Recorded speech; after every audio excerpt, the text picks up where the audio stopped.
Did I just hear you say something about consent that made me nearly fall off the chair?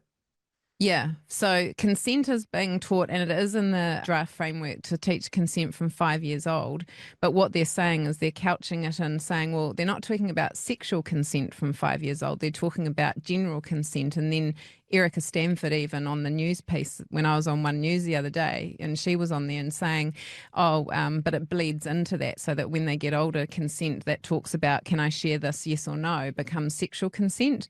But without knowing who is creating the content, parents are quite concerned now because I don't actually trust the way that consent is being taught. Basically, if you're underage, it's always a no. It sounds like something a groomer would put in place. Well, it's not only that, but to me, it's tied up with legislation. So there's already been cases where there's been an adult that has had sexual activity with a child and they have gotten off lightly, or they have cried that the child consented, the 12-year-old consented.